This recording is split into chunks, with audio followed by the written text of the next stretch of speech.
রমাদান মাসের মধ্যে একটা রাত আছে, যে রাতের নাম হচ্ছে লাইলাতুল কদর। আমি আশা করি আপনারা সবাই এই সূরাটা জানেন। বা'দা আউযু বিল্লাহি মিনাশ শাইতানির রাজীম, ইন্না আনজালনাহু ফি লাইলাতুল কদর। নিশ্চয়ই আমি কোরআনকে নাজিল করেছি লাইলাতুল কদরে, ভাগ্য রজনীতে। ওয়ামা আদরাকা মা লাইলাতুল কদর। হে নবী মুহাম্মদ সাল্লাল্লাহু আলাইহি ওয়াসাল্লাম, আপনি কি জানেন লাইলাতুল কদর কি জিনিস? লাইলাতুল কদরি খায়রুম মিন আলফি শাহর। লাইলাতুল কদর হচ্ছে হাজার মাসের চাইতে উত্তম। এখানে গাণিতিকভাবে ব্যাখ্যা করতে যাবেন না 1000 মাস সমান সমান কত বছর হয়, ব্যাপারটা এমন নয়। এখানে আধিক্য বোঝানো হয়েছে। হাজার হাজার মাস ইবাদত করলে যে নেকি হয়, এক রাত ইবাদত করলে সে নেকি হয়ে যাবে ইনশাআল্লাহ। এই রাতে কি হয়? স্পেশাল তানাজ্জালুল মালাইকাতু ওয়ার রূহ। এই মাসে আল্লাহর পক্ষ থেকে আল্লাহর ফেরেশতারা নেমে আসেন। কোথায় নেমে আসেন? পৃথিবীতে। তাদের সর্দার হিসেবে থাকেন জিবরাইল আলাইহিস সালাম। তানাজ্জালুল মালাইকাতু ওয়ার রূহু ফিহা বিইذনি রাব্বিহিম। আল্লাহর রবের আদেশে তারা এই কাজটা করেন। মিন কুল্লি আমর, প্রত্যেকটা বিষয়ের ফয়সালা হয় এই রাতে। আপনার আমার তাকদীর লেখা হয়েছে আসমান জমিন সৃষ্টির 50,000 বছর আগে। আপনার আমার তাকদীর লেখা হয়েছে আসমান জমিন সৃষ্টির 50,000 বছর আগে। আল্লাহ পাক সমস্ত সৃষ্টির তাকদীর লিখেছেন প্রথম দফায়। দ্বিতীয় দফায় তাকদীর লেখা হয়েছে যখন আমার আপনার রূহ আমাদের মায়ের গর্ভে ছিল 4 মাস 10 দিন বয়স। ওই সময় আল্লাহর পক্ষ থেকে ফেরেশতা আসেন, এসে লিখে দেন তার হায়াত, তার রিজিক, সে সৌভাগ্যবান না দুর্ভাগ্যবান। এরপর রূহটাকে ফুঁকে দেন, বাচ্চা নড়াচড়া শুরু করে। এর আগ পর্যন্ত পেটের মধ্যে বাচ্চা নড়াচড়া করে না। যখন রূহটা ফুঁকে দেওয়া হয় তারপর থেকে বাচ্চা নড়াচড়া শুরু করে। দ্বিতীয় দফায় তাকদীর লেখা হয়। এরপরে তৃতীয় দফা লেখা হয় এই লাইলাতুল কদরে, যে আগামী 1 বছর কি হবে, আপনি কি করবেন। অর্থাৎ 1 বছরের বাজেট প্রণয়ন করা হয় প্রত্যেক লাইলাতুল কদরে। তানাজ্জালুল মালাইকাতু ওয়ার রূহ ফিহা বিইذনি রাব্বিহিম মিন কুল্লি আমর। এই রাতের আরেকটা বৈশিষ্ট্য হচ্ছে সালামুন হিয়া হাত্তা মাতলাইল ফজর। ফজর পর্যন্ত এই রাতে শান্তি শান্তি শান্তি শান্তি প্রশান্তি বজায় থাকে। এই রাতে আপনি যে দোয়া করবেন, যে কোনো দোয়াই করবেন, যদি আপনার রিজিকটা হালাল হয় ইনশাল্লাহ কবুল হয়ে যাবে। যে কোনো দোয়া। এই রাতে যারা ইবাদত করে দাঁড়িয়ে দাঁড়িয়ে, তাদের চতুর্দিকে ফেরেশতারা সমবেত হন, তাদের দোয়ায় তারা শরীক হন, তাদের জন্য দোয়া করতে থাকেন। ঠিক তখনই দেখবেন মুমিন বান্দার চোখ দিয়ে টপ টপ করে পানি পড়া শুরু হয়েছে। আপনি ফিল করতে পারবেন যে আপনার দোয়া আল্লাহ কবুল করছেন। এই রাতের ইবাদতকে 1000 মাস দিয়ে গুণ করলেও কখনো সমান হবে না। একটা রাত ইবাদত করলে আপনি হাজার হাজার মাসের নেকি পাচ্ছেন। এই সুযোগটাকে ছেড়ে দেওয়া যায়? কবে এই রাত স্পেসিফিকলি বলা যাবে না 27 তারিখেই, স্পেসিফিকলি বলা যাবে না যে 21-এর রাতেই, 23-এর রাতেই বা 25-এর রাতেই। নির্দিষ্ট করে বলার কোনো সুযোগ নাই। নবী সাল্লাল্লাহু আলাইহি ওয়াসাল্লাম লাইলাতুল কদর পেয়েছেন এবং ওই রাতে বৃষ্টি হচ্ছিল। তিনি সেজদা করছেন, তার কপালের মধ্যে মসজিদে নববীর যে মাটি আছে এই মাটির কাদা লেগেছিল। তখন কিন্তু মসজিদ টাইলস ফিটিং ছিল না। মাটির মসজিদ থেকে নবী সাল্লাল্লাহু আলাইহি ওয়াসাল্লাম বিশ্ব পরিচালনা করেছেন। আর আমাদের এখন তাজমহলের মতো মসজিদ, হেদায়েতের কোনো হও নাই এখানে। এটা আখিরুজ্জামানের সাইন। মসজিদগুলো হবে চাকচিক্যময়, হেদায়েত শূন্য। হাদিস একদম স্পষ্ট আছে, মসজিদ হবে চাকচিক্যময় কিন্তু হেদায়েত শূন্য। ইভেন দেখবেন নামাজ পড়ছে মুসল্লি, পাশে হই হুল্লা করছে। দিনের কথা আলোচনা হলে বা নামাজ পড়লে, কেউ কোরআন তেলাওয়াত করলে আদবের সাথে যে পাশে শোরগোল করতে হয় না, এটাও এখন বুঝাতে হয়। বুঝাতে গিয়ে যদি আপনি এই আয়াত তেলাওয়াত করেন, লাহুম কুলুবুন লা ইয়াফকাহুনা বিহা, কিছু মানুষকে আল্লাহ পাক কলব দিয়েছেন বোঝে না। ওয়া লাহুম আযানুন লা ইয়াসমাউনা বিহা, কিছু মানুষকে আল্লাহ পাক কান দিয়েছেন শোনে না। ওয়ালাহুম আ'ইউনুন লা ইউবসিরুনা বিহা, কিছু মানুষকে আল্লাহ পাক চোখ দিয়েছেন দেখে না। উলাইকা কাল আনআম, এরা আনআমের মতো। বাল হুম আদাল, বরং তার চাইতেও নিকৃষ্ট। তখন কিছু মানুষের ইগোতে লেগে যায়। আচরণ কিন্তু এমনই। কোরআন যেখানে তেলাওয়াত করা হচ্ছে, নবীর হাদিসের কথা বলা হচ্ছে, সেখানে উঁচু স্বরে কথা বলা জায়েজ নেই। নামাজ পড়ছে একজন ব্যক্তি, সে আল্লাহর সাথে সরাসরি কথা বলছে, তার পাশে কথা বলা জায়েজ নেই। এমনকি নামাজরত ব্যক্তির পাশে কোরআন তেলাওয়াত করাও জায়েজ নেই। আমি কথা কি বুঝতে পারছেন? একজন ব্যক্তি নামাজে দাঁড়িয়েছে, আল্লাহর সাথে কথা বলছে, পাশে আপনি কোরআন তেলাওয়াত করতে পারবেন না জোরে জোরে। মনে মনে করতে হবে, করতে চাইলে মনে মনে করতে হবে। অনেক সময় মসজিদের ভিতরে দেখবেন নামাজ পড়া হচ্ছে, শোরগোল করছে। নবী সাল্লাল্লাহু আলাইহি ওয়াসাল্লাম বলেছিলেন, আখিরুজ জামানে, তিরমিজিতে আছে হাদিসটা, আখিরুজ জামানে ইসলামের নামটুকু থাকবে, ইসলামের প্রকৃত বিষয়গুলো থাকবে না। কোরআনের মাসহাফ থাকবে, যে মাসহাফ, কোরআনের মাসহাফটা থাকবে, এর শিক্ষাগুলো থাকবে না। মসজিদগুলো হবে চাকচিক্যময়, কিন্তু মসজিদ হবে হেদায়েত শূন্য। আর চতুর্থ লাইনটা আরো ভয়ঙ্কর। 4 নম্বর লাইনে গিয়ে নবীজি বলেছেন সাল্লাল্লাহু আলাইহি ওয়াসাল্লাম, আসমানের নিচে জমিনের উপরে আল্লাহর সবচেয়ে নিকৃষ্ট সৃষ্টি হবেন এক শ্রেণীর আলেম, যাদের থেকে ফিতনা ছড়াবে এবং তাদের দিকেই ফিতনা ফিরে আসবে। তিরমিজির মধ্যে হাদিসটা আছে, যে কোনো আলেমকে জিজ্ঞাসা করে এটা কোন শ্রেণীর আলেম, এটা বোঝার জন্য আপনার পিএইচডি করার দরকার নাই। যারা দিনকে দুনিয়ার বিনিময়ে বিক্রি করেছে, তারাই সেই শ্রেণীর আলেম। যারা সত্য কথা বলতে ভয় পেয়েছে, তারাই সেই শ্রেণীর আলেম। যারা সত্যকে মিথ্যার সাথে মিশ্রিত করেছে, তারাই সেই শ্রেণীর আলেম। এবং যারা ইসলামের নামে উম্মাকে শতদা বিভক্ত করে দিয়েছে, এরাই সেই শ্রেণীর আলেম। নবী করিম সাল্লাল্লাহু আলাইহি ওয়াসাল্লাম বলেছেন, লাইলাতুল কদর আমি পেয়েছি, কপালে কাদামাটি ছিল, বৃষ্টি হচ্ছিল, তার মানে ওই রাতে বৃষ্টি হতে পারে, ওই রাতে বৃষ্টি হতে পারে।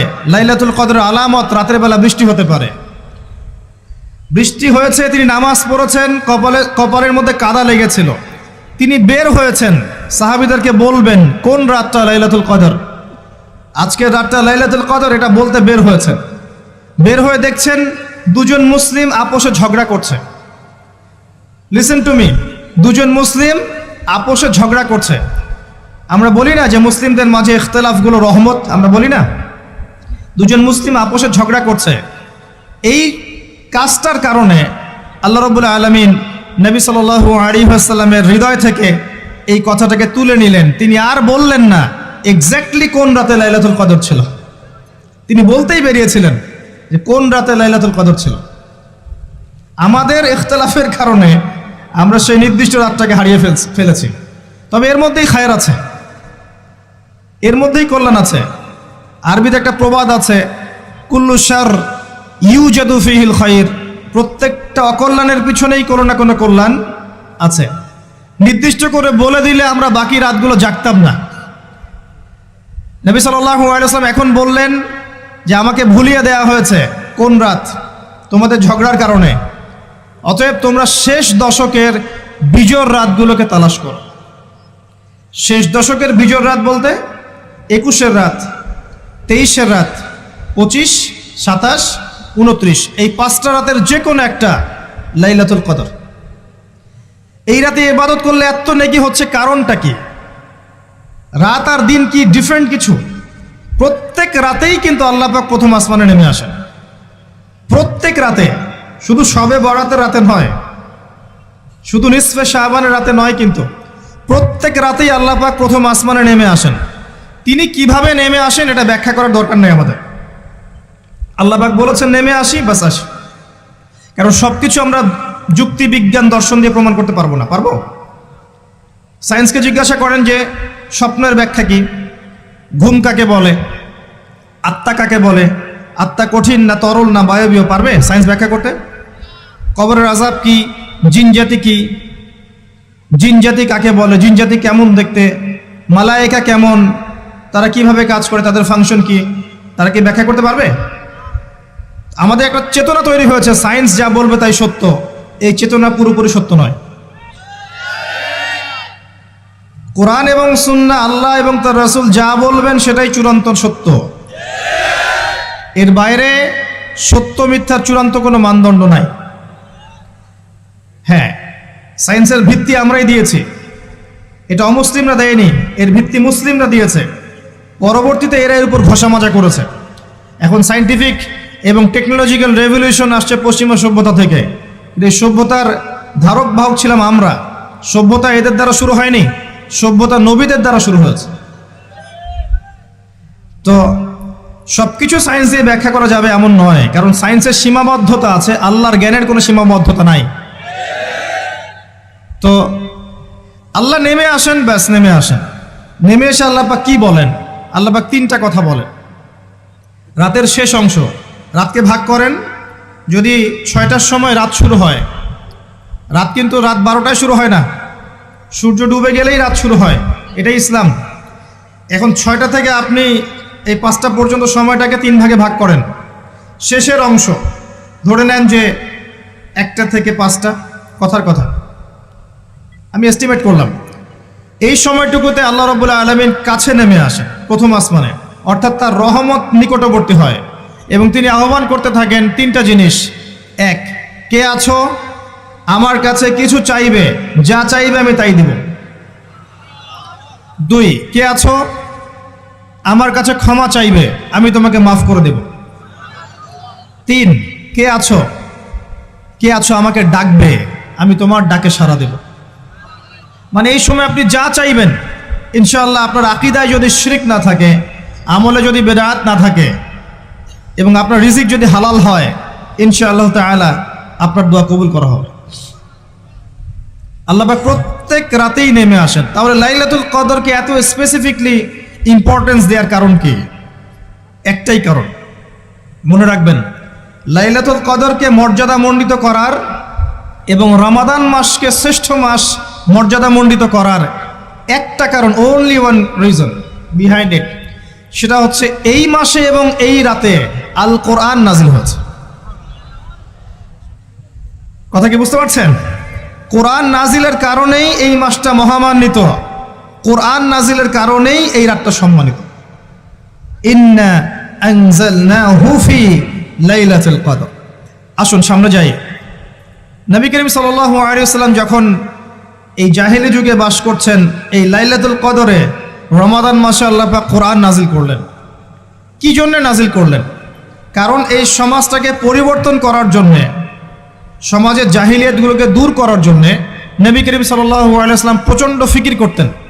কি করা যায়, কি করলে মানুষগুলো শিরক ছেড়ে দিবে, কি করলে সুদ বন্ধ হবে, কি করলে মাদক থেকে মানুষ দূরে থাকবে, কি করলে নারীর সম্মান বৃদ্ধি পাবে। তিনি ভাবতেন কিভাবে গোত্রীয় হানাহানি বন্ধ করা যায়, তিনি এগুলো ভাবতে থাকতেন।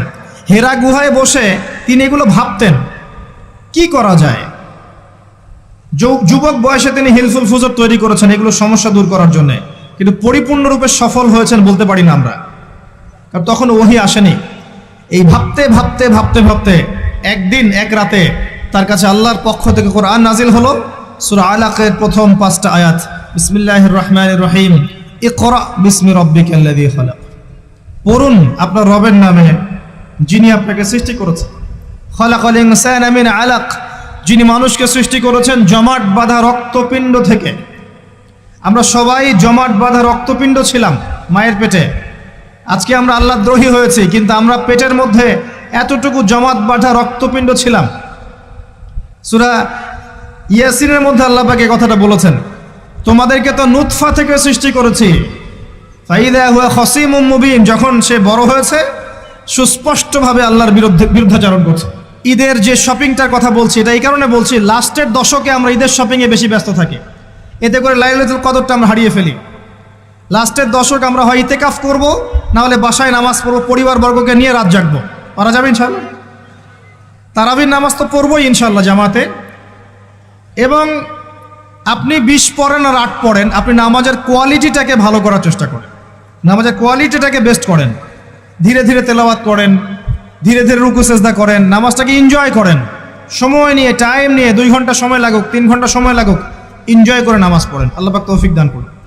এরপর শেষ রাতে আবার ওঠেন, পরিবারবর্গকে নিয়ে নামাজে দাঁড়ান, একসাথে জামাত করে নামাজ পড়েন, পরিবারে নফল নামাজ পড়েন, বাসায় বরকত হবে ইনশাআল্লাহ।